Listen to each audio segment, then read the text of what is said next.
I want to say thank you so much for coming out on 8 o'clock in the morning on a Sunday after the pajama party. That shows passion, enthusiasm, and I'm grateful to all of you for that. If the scope of what we're going to cover today, how many of you, for how many of you, by the way, is this your first time in the Mad? Okay, I'm sorry in advance. So I should probably get my disclaimers out of the way, give you a little brief intro. My name is David Snyder. I'm a licensed acupuncturist and master trainer in neuro-linguistic programming. I have a practice in Solana Beach, California. You did it. What are you doing? I pan-styled you? Come on in, don't be bashful. All right then.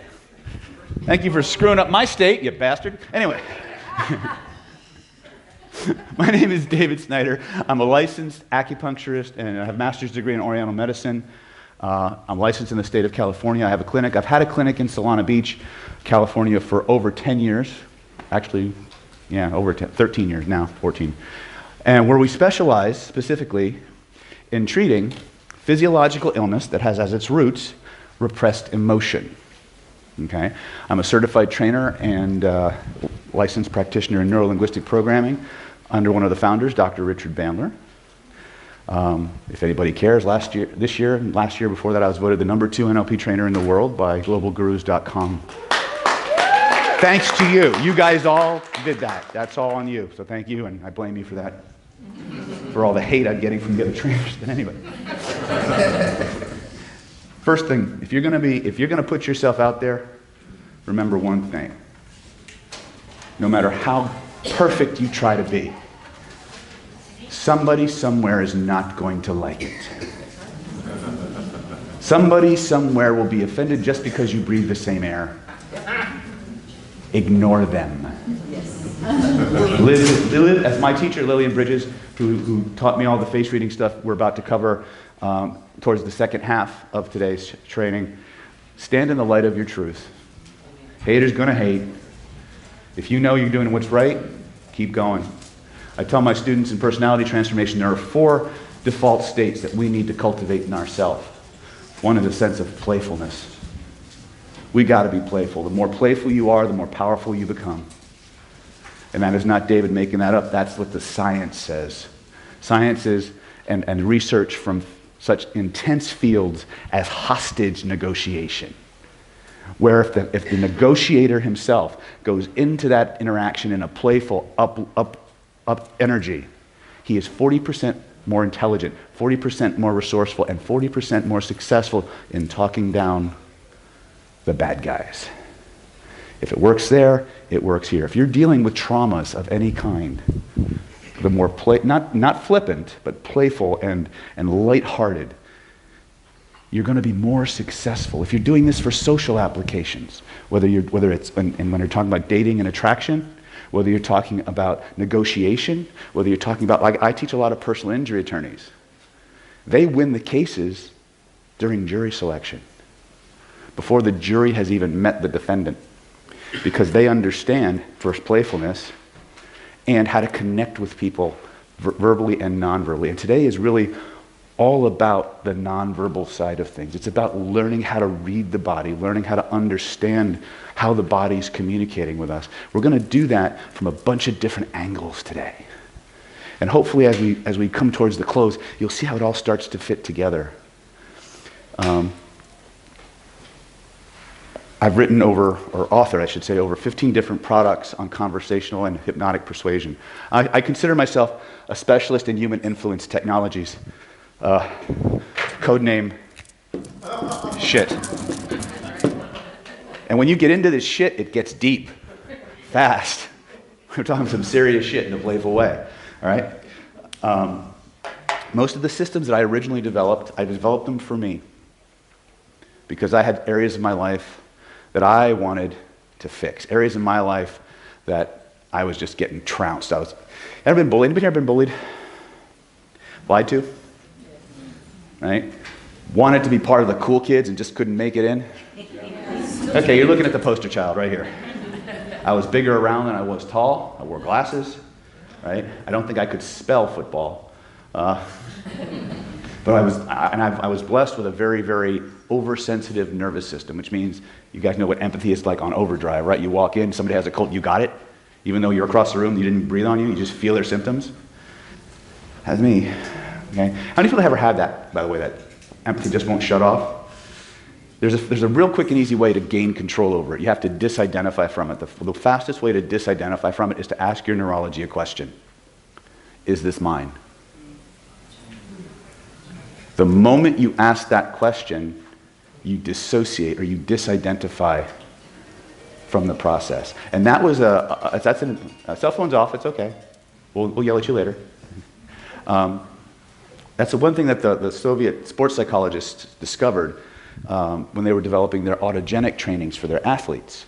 What they discovered, independently of NLP and Western neurosciences and things like that, what they discovered was that you are not one personality.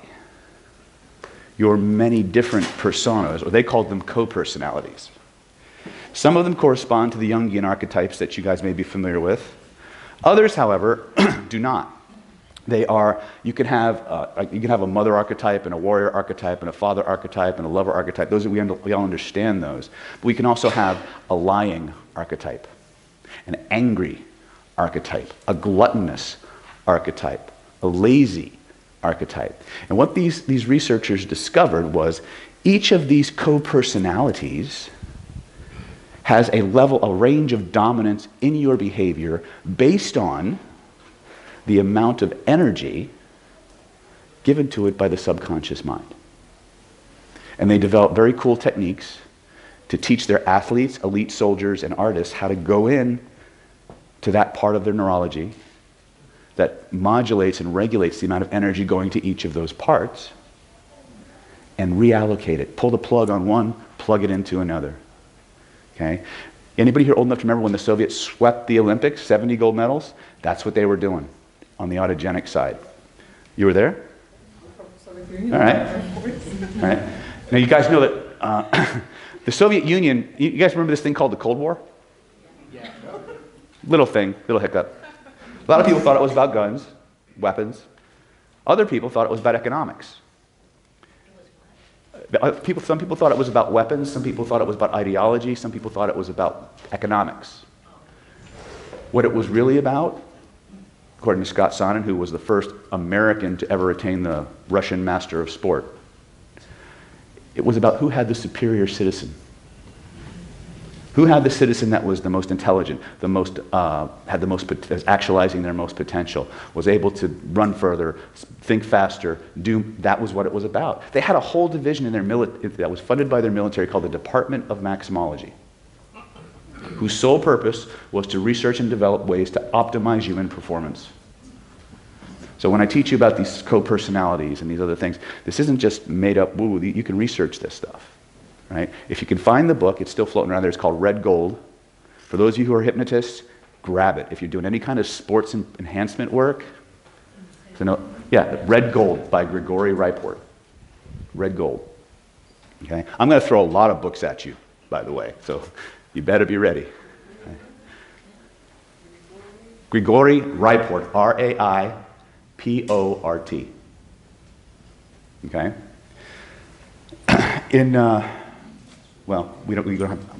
We usually do it during our identity by design trainings or regression trainings.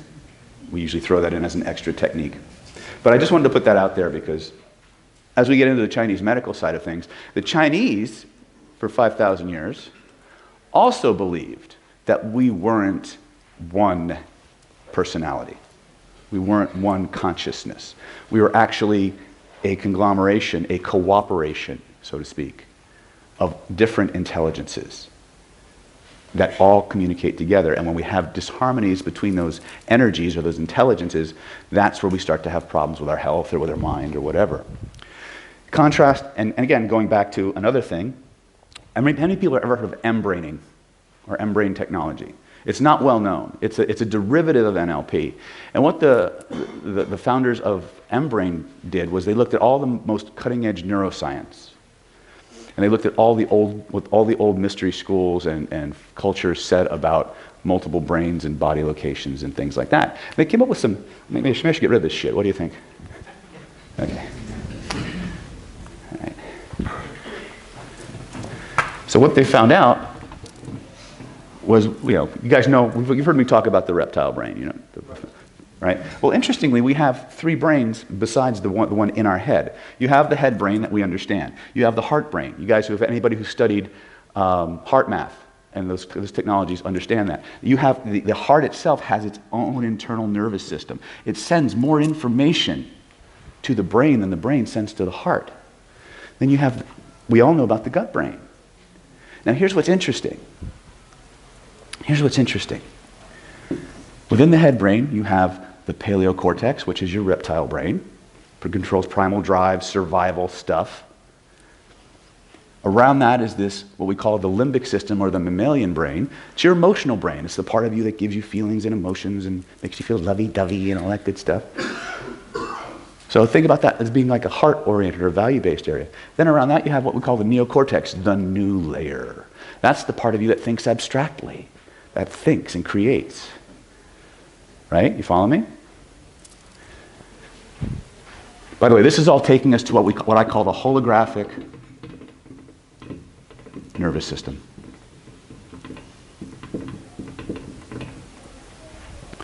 The heart, the embraining researchers discovered, is the brain that relates to our values, our connections, socially and interpersonally. So when you have a value that's being massaged, a value that's being fulfilled, you feel it in your heart. It's analogous to your mammalian brain. Your gut brain goes to your sense of identity and survival. Anytime something is threatening your survival or is a survival level issue and an attack on your identity, the gut brain processes that information. That's why a lot of people have irritable bowel, Crohn's. They stuff that anger down in there. Okay? The Chinese saw this. Now this is from the Western side of things. The Chinese saw holograms everywhere. They saw it everywhere. And that's one of the things I want you to get at is everything that we are is a projection of vibrational information. It's holographic in nature. And you can infinitely divide that hologram and still actually map out the whole. That's what's cool about this. We are constantly expressing this processing of holographic information on multiple levels simultaneously. It's not static, it's dynamic. So your brain, for example, processes emotional warmth in the same location it processes physical warmth. To the degree that I'm driving the camera people crazy, to the degree that if I give you a warm drink to hold, you will actually feel more warmly towards me emotionally than if I gave you a cold drink to hold. We are yes? Is the opposite true? Yes. Yes. In my Killer Influence class, which is all about the art and science of covert hypnosis and covert influence, we go beyond the understanding of just how language affects our mind, but how we can engineer environments, how we can engineer context, how we can cold read people and get them to and psychologically position ourselves just by where we stand next to them. We can cause them to think of us and view us more positively or less positively. These are all aspects of the information that's holographically being processed by your neurology. Right? So even though today is about body language and nonverbal influence, I want you to understand that these are all aspects. They're expressions of data that's coming in from what we would consider the non-local universe and refracted through the prism of our neurology and expressed on multiple channels simultaneously. Much of this, again, the vast majority of this, is unconscious. It happens all the time, automatically. We're going to talk about certain things that only the most recent research has uncovered, things called honest signals. There are 4 nonverbal channels of communication that actually influence group decisions. And once you know what to look for and you know how to measure it, you can predict with 80% accuracy what decision a group or an individual will make after 30 seconds of watching the clip with the sound off. That's how reliable these signals are. In fact, how many people have ever heard of a lady being named Vanessa Van Edwards? Okay? Vanessa Van Edwards, she runs a YouTube channel called Science of People. If you're interested in hacking social interactions and things like that, highly recommend her work. She's very funny. She just spends her time hacking these different things. How many people here want to make a living doing hypnosis or hypnotherapy? Okay. Do you know the fastest way to build your business is through public speaking? Fastest way to build your business with minimal investment is public speaking. Okay? How many people here know what a TED Talk is? Say, where's he going with this? Is he going to pitch me on a class? No, not yet. Vanessa wanted to know, why do some TED Talks really take off and some don't? And so she had her team start researching the nonverbal cues of TED Talkers. And what they found was the highest level TED Talkers had over 400 hand gestures in a 20-minute talk. All the top level, all the highest views, all the most dynamic speakers, all the ones that got the highest ratings, lots and lots and lots of gestures. What is a TED Talk? A TED Talk is how do you explain a TED Talk? It's a free informational lecture that somebody does on some of the most cutting edge research or hacks into social or technological things, right? You can just type TED, TEDx, right? Is that what it is? Yeah, most education stuff. Right? Jason just did one, so. Yeah, that's what I was about to say. So, We had some internet. the top level speakers, the ones who are rated lower, 200 or less. So somewhere between 267 and 400 and something, that was where the midline was. But if you notice, I do a lot of gesturing. That's an honest signal. Honest signals are nonverbal. What I'm talking about is the honest signal of activity level. Activity is the amount of engagement and physical movement in a conversation or a speech, right? Once upon a time, Scott Sandlin was my cameraman for one of my courses. And he also had the job of editing my first CPI course. And you may notice I tend to pace a lot when I talk, right? He goes to me after spending 6 hours editing me, he goes, "You are more dynamic with the sound off than I am with the sound on." Right?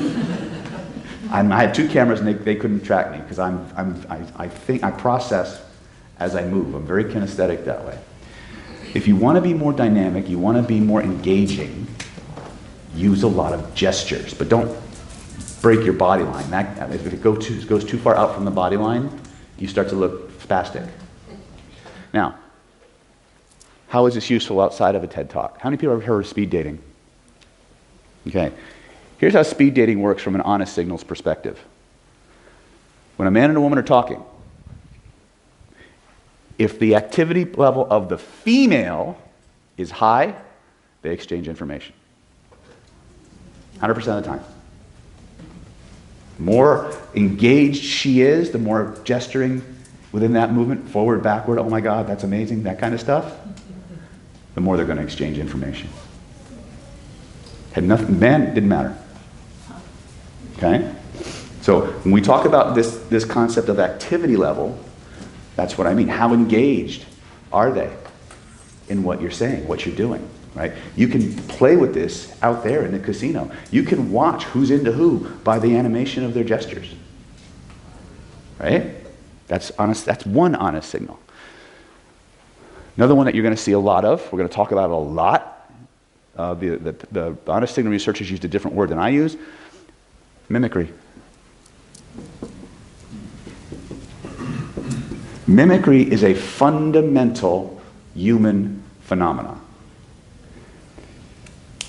Mimicry is so reliable and such a powerful indicator of nonverbal intention and behaviors that the U.S. military has trained their combat hunter members to look for that. How many people have ever heard of the combat hunter program?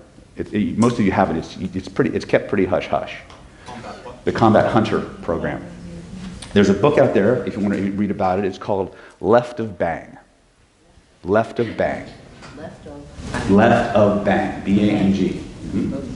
Yeah. Everything we're doing comes from the field of, well, not everything, but a vast majority of it started in the field of kinesics. Kinesics is the study of body language. Okay? Left of bang means you got there before the bomb went off. Right? Because right of bang, it's a little too late. Right? Kinesics is used in police and law enforcement applications. It's used in psychology, obviously, in profiling, obviously. It's also used in the military to hunt for terrorists and insurgents. There is a primary fundamental difference, though, between military applications and law enforcement applications. Law enforcement applications are reactive. In other words, they can't do something until somebody's already done something bad. Military is about being proactive. It's about finding these people or stopping the situation before it has a chance to start. Both sides use mimicry, and they have found that this mimicry is the single biggest indicator of how you can tell who's in charge, who's buying in to a speech or a monologue or whatever. The more mimicry you see, the more entrained they are. I'm going to use that word a lot, entrainment. Mimicry is an aspect of the vibrational universe, not just the psychological one. Okay, how many people have ever seen the metronome videos on YouTube? Ever seen the metronome videos on YouTube? Okay, go to YouTube when you get a chance, type in metronome entrainment. Metronome entrainment. You'll find a whole bunch of videos. Pick one that has 30 or 40 metronomes sitting on a table and watch it. It's 30-some different metronomes, 40 different metronomes. There's a bunch of different videos. A lot of people have done this. And they're all moving at different rates and speeds. Guy sets them all off. They're all moving at different rates and speeds. Within 2.5 minutes, every single metronome is doing this. Every single one. Ladies, you know this when you went to college and you shared dorms with other ladies, right? Every 28 days, magic happens, right? You've ever seen a room full of clocks with pendulums? After a short amount of time, all the pendulums start moving. I put you guys in a room long enough, you'll start moving together. You'll start breathing together. Your heartbeats will synchronize. Why? Because you're made of molecules. Molecules move. You also have this thing called the human heart, which is the single most powerful rhythmic source in the body. All rhythmic sources seek entrainment. When I start to if I say the magic words, let me tell you a story, do you know what happens? Your brain waves start to automatically synchronize with mine. That's mimicry. But it's an expression of entrainment. By the way, you want that process to happen, because the more mimicry you can induce, the more you get what you want. The more you get what you want. So much so that when they taught people to mimic during interviews, if they were pitching for a venture capitalist deal or a job interview or for a pay raise, the people who mimicked their interviewers got an average of 30% more raises. Just from mimicking, nothing else. Okay? So when you go out and watch people in their natural habitat, watch who's mimicking who. You'll be able to figure out really, really quick who's the leader of the group, who's the follower. When you interact with people, the more of their gestures you can copy, that you can mimic congruently, the more powerfully they'll fall into rapport, the more open they'll be to your suggestions, whether they're out in the hallway or in a therapeutic environment, a dating context. Okay? People do this all the time anyway, but you guys are hackers, so to speak. You're here to learn how to utilize this instead of just letting it happen by random and by default. Yes, Dan? Is that why it's kind of hard to break in? Because I'm real white and I move like I'm white. And if I go in more ethnic groups, then I just don't have it because I'm... You won't have it yet, but if you stay there long enough, you will. Okay. That's the thing we understand. We have this thing called mirror neurons. You guys remember this? Yeah. Mirror neurons are the physiological foundation of empathic communication. Their job is to take whatever comes in through the five senses of the proprioceptive nervous system and activate the exact same parts of your body that would be required for you to do what you're observing. Okay, some of you, I talked to you about this the other day. How many were in my lie detection class? Okay, good. So you heard me talk about the monkey, right? Or was that speed attraction I did that? Yes. Speed attraction. Okay, so for those of you who didn't come to speed attraction, shame on you! All right, so the way they discovered this, and it's all relevant because we're going to, in our advanced persuasion classes, we use our body as the most powerful influence tool we have. When we get into postures, you'll understand that real quick. But the way they discovered mirror neurons is there were some researchers, I believe it was Italy. The book I had was written by an Italian. And they had this monkey strapped to an EEG, and they had a lab assistant, and they were doing some experiments, and during a break between sessions, the lab assistant was over here peeling a banana. And the monkey's sitting in a chair.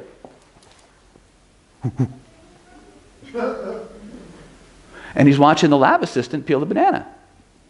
Right? And as he's watching the lab assistant peel the banana, the EEG's going nuts. And when they looked at what was going on, all the areas of the chimp's neurology, or brain, that would have been active if he were peeling the banana were firing. Now that is huge in terms of being able to influence other human beings. Okay? Because whatever you see, whatever you're paying attention to, your brain is going to copy in order for you to understand it. Which means a lot of the things I'm going to share with you are already hardwired into you. You just have to bring them into conscious awareness. Okay? So that kind of lays a foundation, I hope. Is that interesting or not? Is this good? Yes or yes? Yes. Okay. All right. Now, let's start with the spectrum of human influence.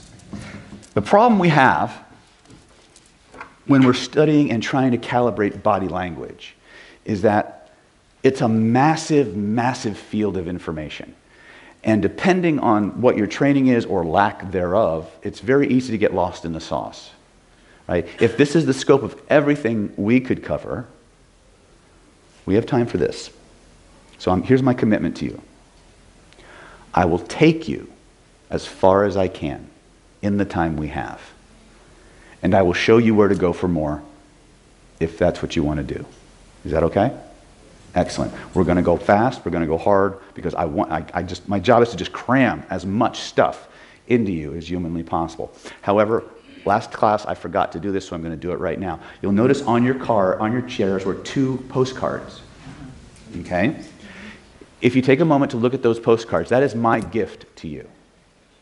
Just for coming out on a Sunday morning, because I don't think the last class got it.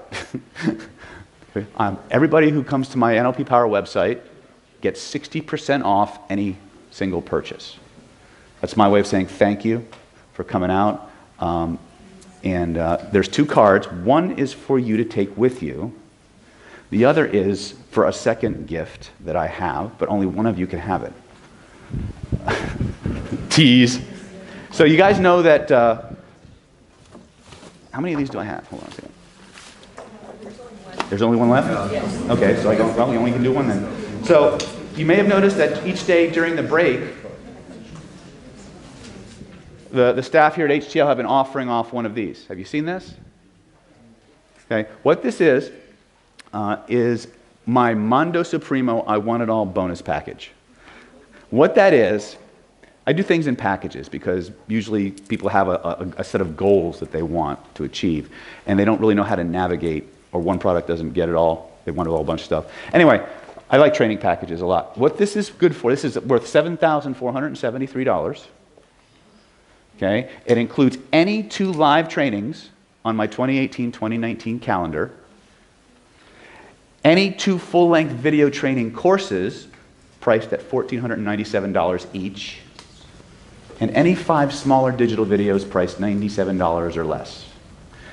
If you totaled all that stuff up, it would come to about $7,473.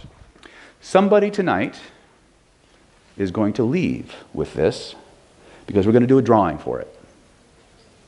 Okay? So what I need you to do is take the second card if you want to participate in the drawing. If you don't, that's fine too. The two different ones? It doesn't matter. Just use Whatever one you want, it's fine. They're both good for, there's a code on each one. If you just use that code when you check out on NLP Power, it'll automatically apply a 60% discount. So use it well, because there's only limit one per customer. We can't do it until we get back to our rooms because there's no internet. Huh? You don't have to use it now. You don't have to use it now. No. You can use it when you get home. December 31st. Yeah, you have until December 31st to use it. Okay? I can show you. Yeah. If you want to use it tonight, I'm not going to complain. But no, you have until December 31st to use it, and it goes away. So anyway, on the second card, write your name, email, and a good phone number, and pass it to the center of the room. Tina's going to come around and collect those. And then remind me about 10 minutes before we're about to bail. We'll do the drawing and everything else. Okay? I just wanted to give, because I forgot last time, and I don't want you guys to miss out.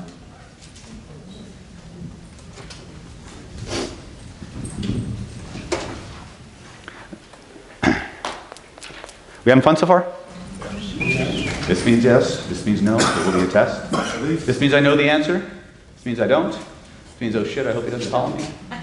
Are these cards different to the ones that you have? It's the same stuff, they're just printed differently. So the code is, well, I mean, if we can only use that one. Yeah.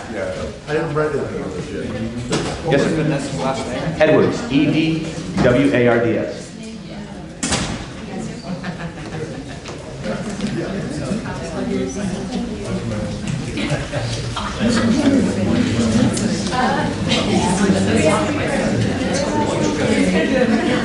When I did Killer Influence last year, I did a 5-day Killer Influence training out in the UK. We opened every training, every segment with Hooked on a Feeling. But when I got home, it played in my head for 2 solid weeks. I couldn't get it out. But man, they were primed. They were primed. All right.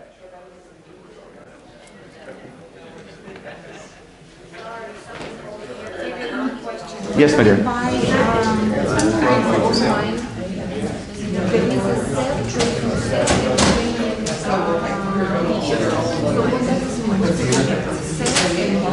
Well, if it's a set, it's probably more than one course. Like, so CPI combined with stealth selling secrets or something like that.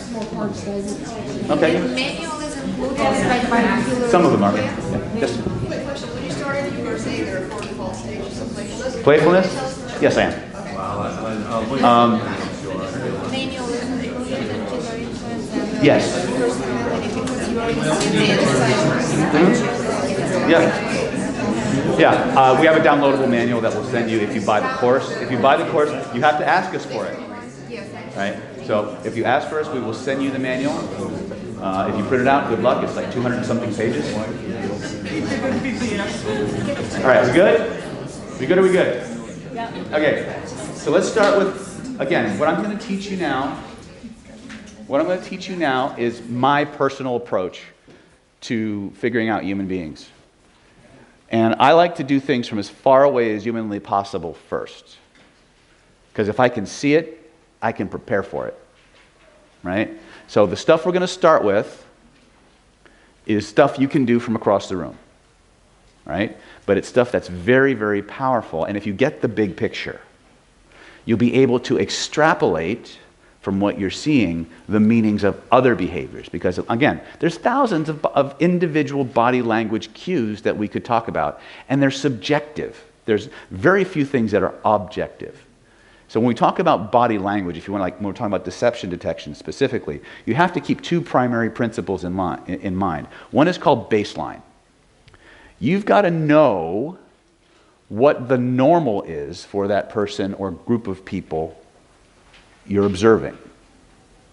And then calculate deviance. You need to calculate deviance from the baseline. If you don't have a baseline, you have no calculation for deviance. You have no way to figure out, okay, this is really different from their normal way of acting. Does that make sense? Okay. Understand mimicry is going to be really important. There's 3 or 4 fundamental areas that we want to look at first. Remember that everything human beings do is in response to a feeling in their bodies. A feeling they want more of, or a feeling they want a whole lot less of. It is natural for human beings to move towards pleasure and away from pain. Remember that first, because everything starts there. When people move from stranger to intimacy, when they're moving away from each other to creating a baby, right? I call this the sexual romantic archetype. It's to me, in my world, that romantic continuum of body language is the archetype for all other social interactions, whether it's a business interaction, an interview, a negotiation. Everything is about 2 individuals coming together to do something. Does that make sense? So we're going to talk about the relationship archetype, the social archetype. If we want to jump down, we can do what we call the mating dance, which is the 7 discrete stages people go through when they're moving from stranger to making babies, right? But this is what I do whenever I'm out there in the field, whether I'm doing work undercover by contract, or whether I'm teaching or just being my normal self. So I call this the Rapport Continuum.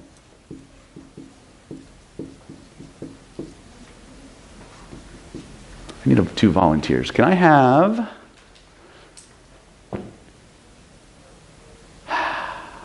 Who can I pick on?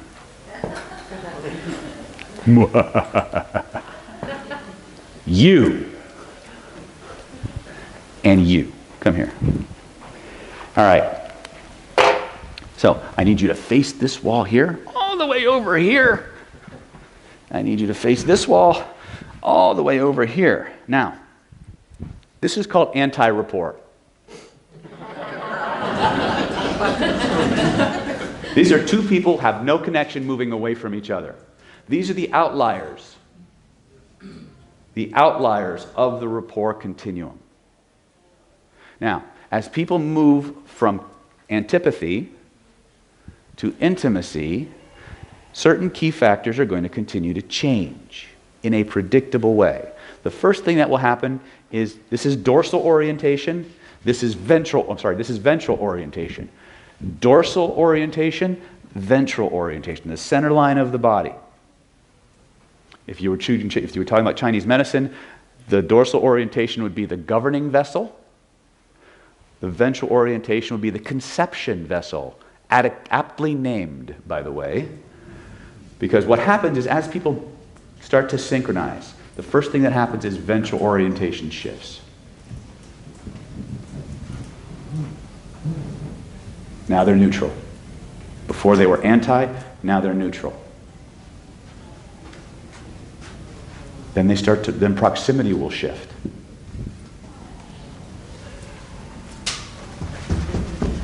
I might have moved her a little too far away. I'm going to use this stool, right? This represents conception. Anyway.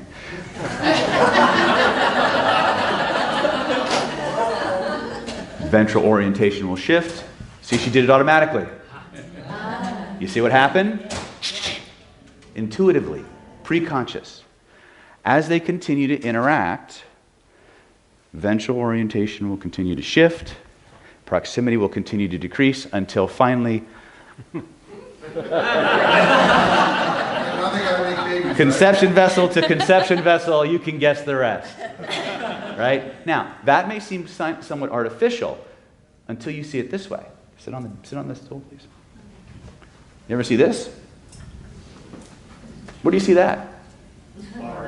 Exactly. Now, here's the cool part. You can always tell who's more invested in the relationship by their ventral orientation. If they're this way, they're neutral. If they're this way, they're out, or are trying to get out. If they're this way, oh, they're all in. As you look at this relationship, who's more invested? Exactly. That is a classic archetype for a pickup. Can you reverse that archetype? Yes. Will she take on those behaviors? Yeah. If you reverse everything, she'll take on the behaviors. Now, there's 7 discrete body language stages when people go from approach to intimacy. If you guys want to talk about it, we will, but that's not really where I was intending. You want to go? You want to talk? We have such good models up there. That's true. All right. I'll tell you what. I'll put a tack in that, and then if we have time, we'll come back to it. But this is, again, one of the things that you can go out into bars tonight or casinos where couples are, and you can watch this happen. One of my, give these two a big round of applause, boy. Thank you. Subject to recall. One of my students owned a wine bar, and I was talking about this phenomenon, which we didn't. Come back up here, damn it. Okay. All right. All right. So the first stage. Have a seat. The first stage in the mating dance is called the acknowledgement stage. The acknowledgement. He's walking up. She's there. She's just going to turn a little bit. She's acknowledged. Bitch? No. She's in that moment. There's not a big degree of shift up here. It's just enough to acknowledge somebody has entered her private or social zone. Right? You guys understand? Public zone, social, or personal zone, private, or social, and yeah, you get it. He's on the exterior of that, right? If as they're approaching, he flashes an eyebrow at her, she flashes back. It's actually what we call an honest signal or a key response, a key stimuli that signals friend or foe. We call it the unconscious hello. All mammals do it. In Jersey, it looks like this. Hey, how you doing?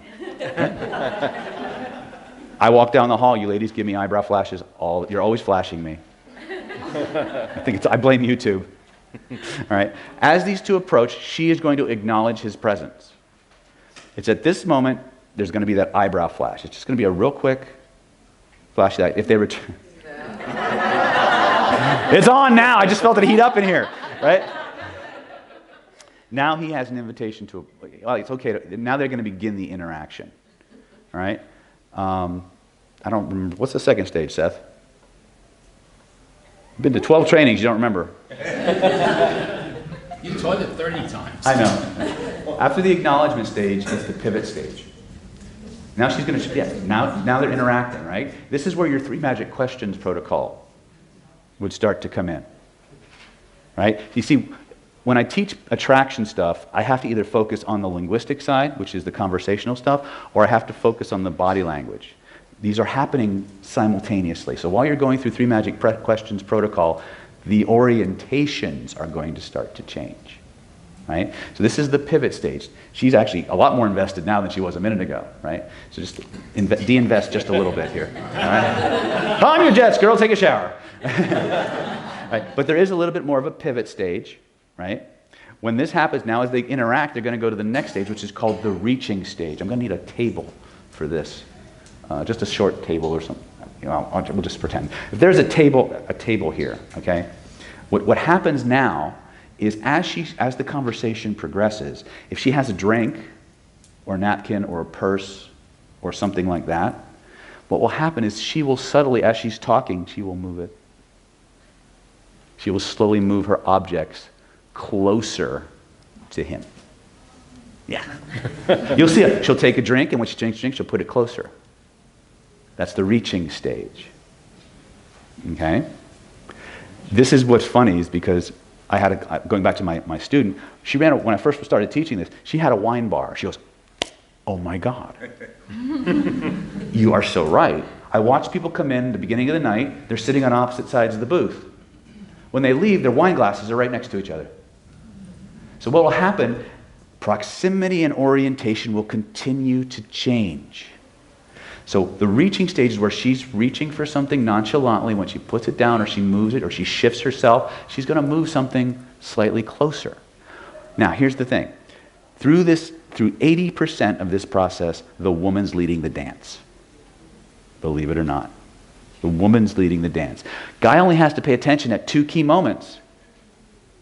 Every other time, all he has to do is what she does. But they screw it up anyway.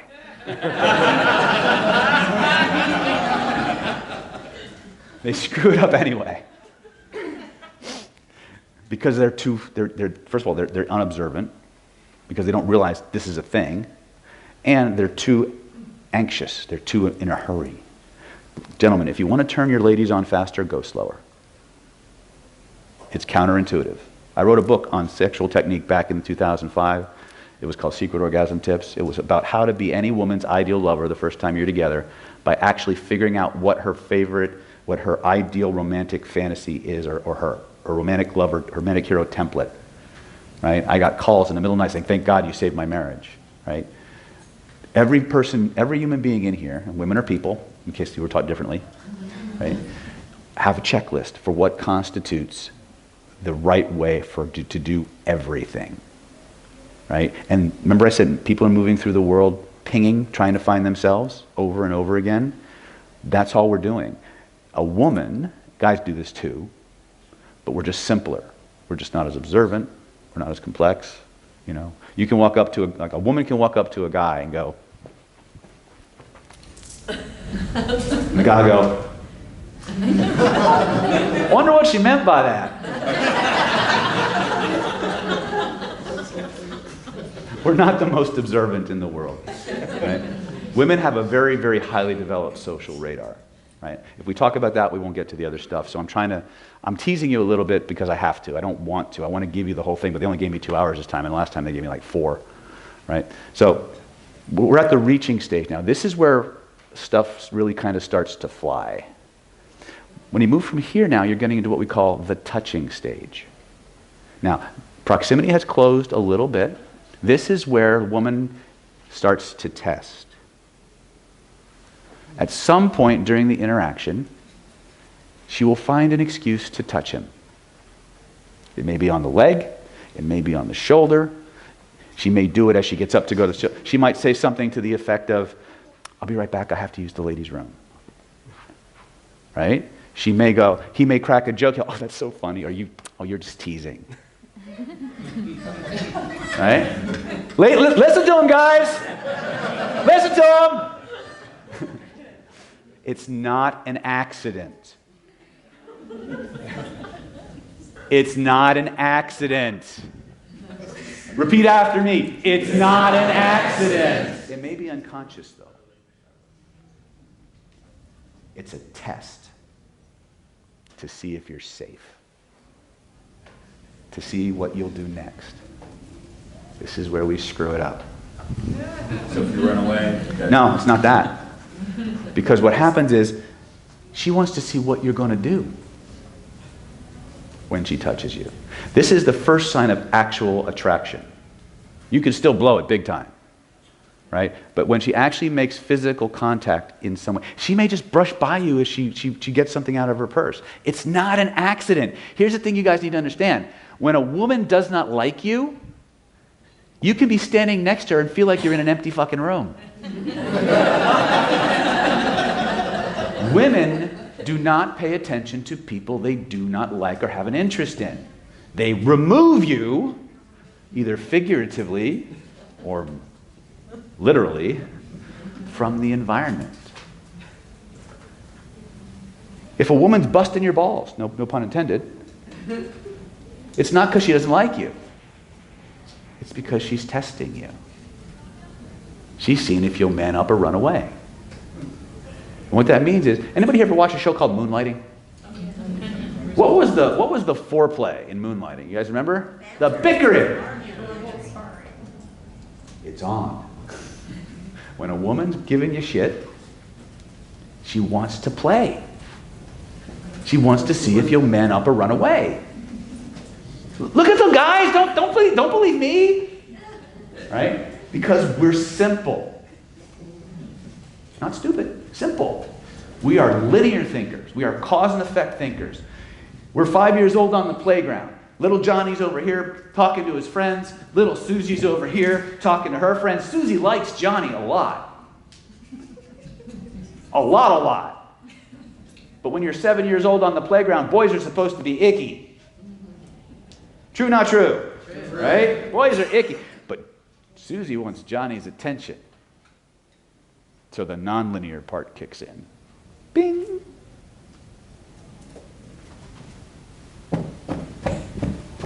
Johnny's standing with his back to Susie because he's with his friends. Susie goes. Johnny goes, "Yeah?" Susie goes, Boys are icky.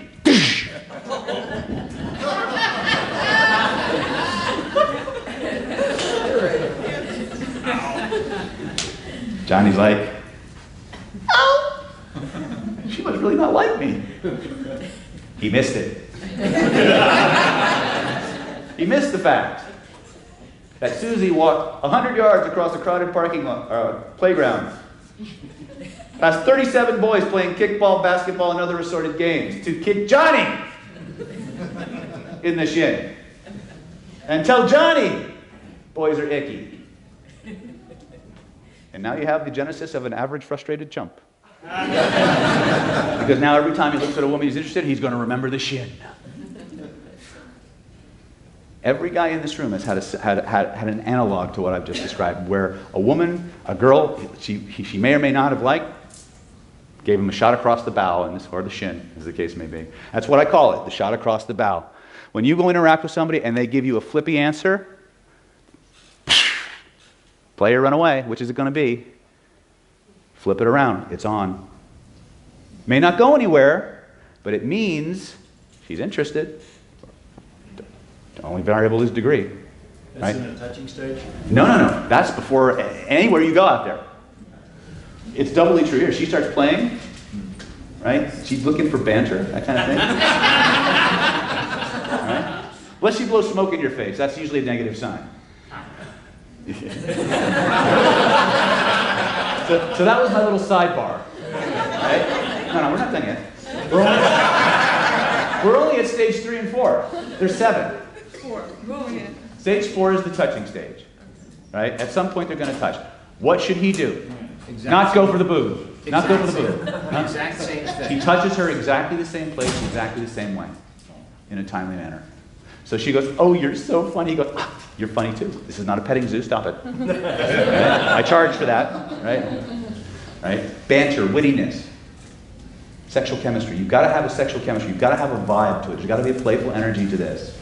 Remember, anytime you see a woman's dating profile, remember one thing. She's lying to you.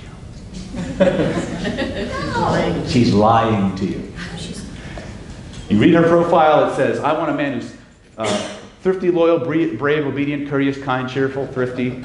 You send her to the Boy Scouts of America homepage, right? Must love dogs. It's a lie. Not the dog part. None of that matters until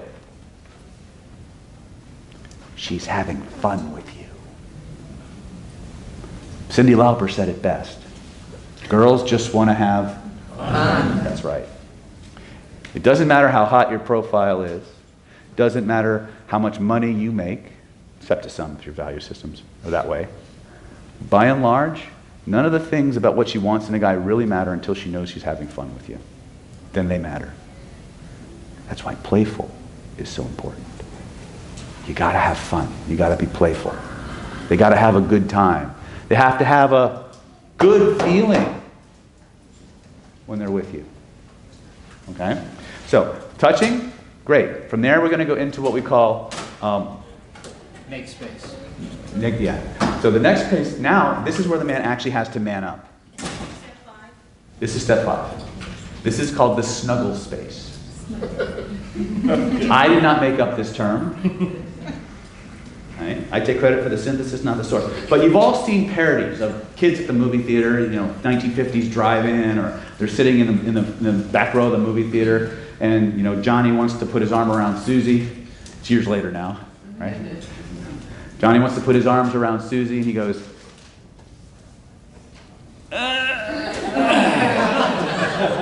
and Susie's like, it's about fucking time.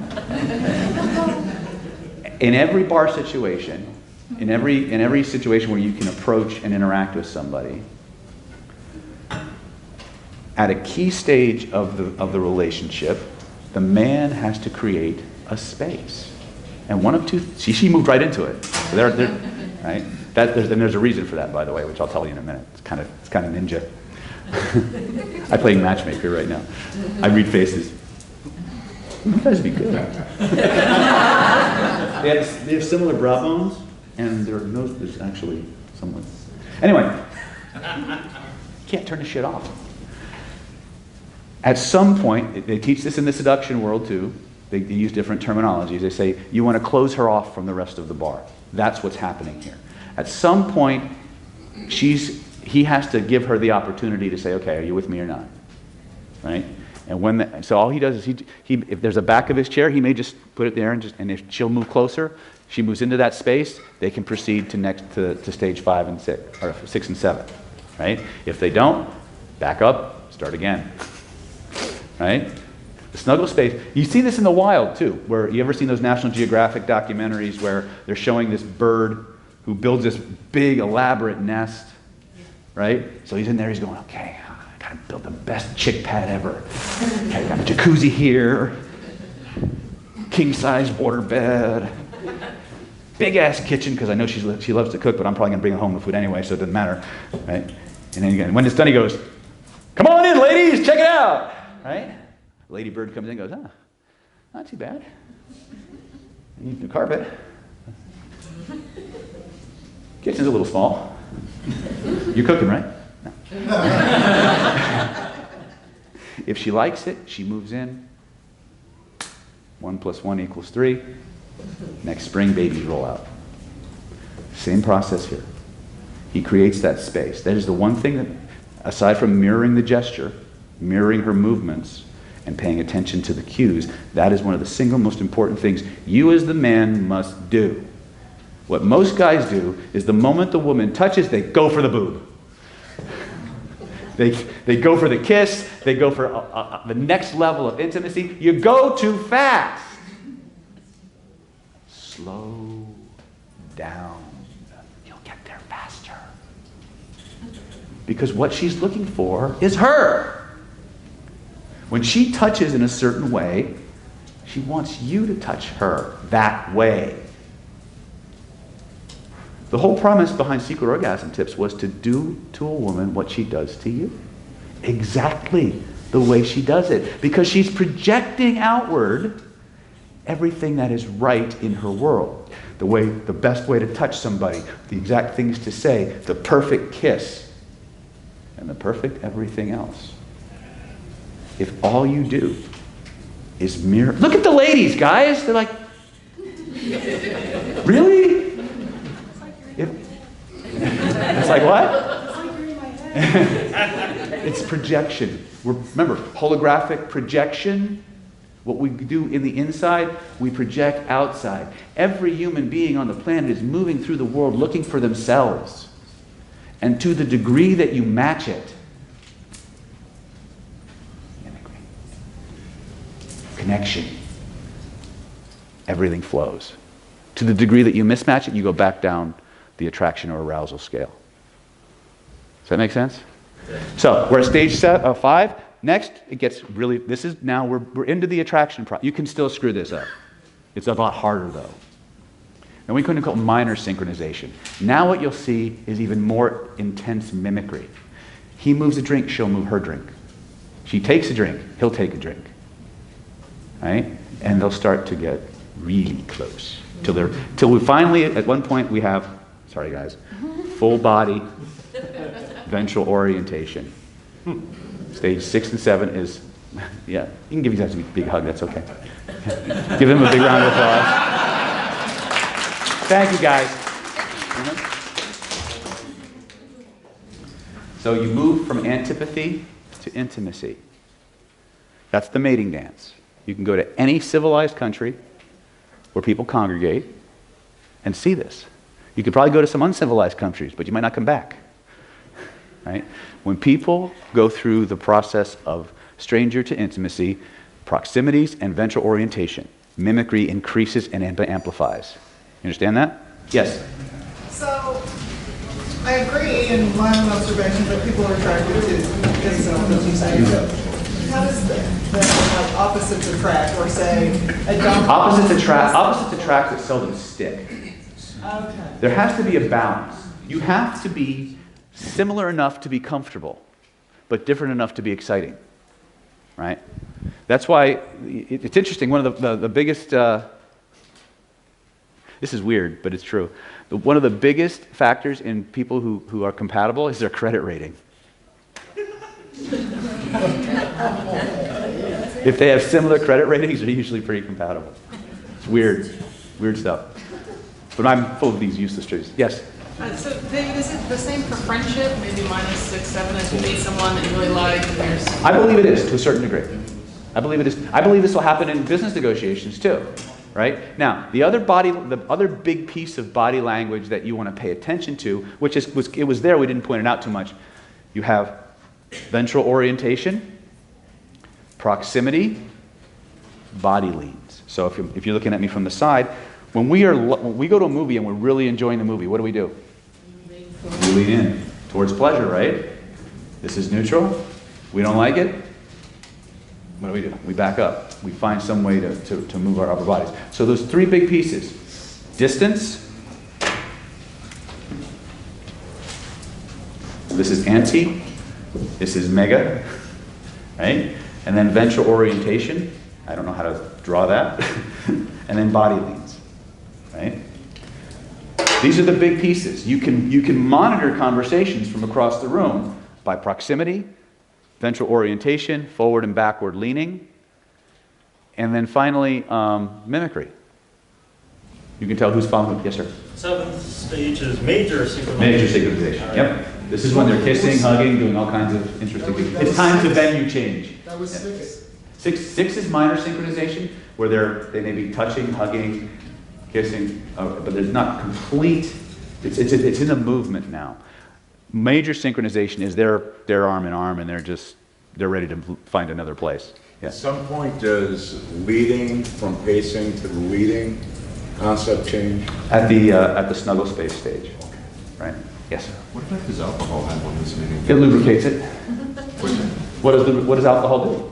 It removes inhibition, right? It lowers inhibition. So it can do that, provided if you're actually doing the things that attract that person in the first place. Right? As the infamous Bill Cosby used to say, alcohol just makes you more of what you already are. And of course, Bill said, what if you're an asshole? Right? Who knew when Bill said those words? Yeah. What about congruency of your ventral orientation? Say your feet are facing one way and the rest of you got to do this to your body. Well, you want to be as congruent as possible, right? If we talked about deception detection on Friday. We talked about directions the feet are pointing. The feet are the body language area we pay the least conscious attention to. Therefore, it usually gives us the most honest information. When you look at a group, you'll find that in the group, whoever the rapport leader is, at least one foot will be pointing towards them, if not both. Okay, so you can always tell who the rapport leader is in a group by where their feet are pointing. But all these other things go into account too: ventral orientation, proximity, forward and backward leaning, mimicry. Mimicry is a big one, right? If someone takes a drink and 5 seconds later, 3 other people take a drink, you know who the rapport leader is. If you want to influence a group, the hard way is to try to influence the group. The best way to do it is to influence the rapport leader. Do we need a break? A bathroom break? Let's take that 10-minute bathroom break. Come on back. We'll jump into more stuff. You guys having fun? Yes.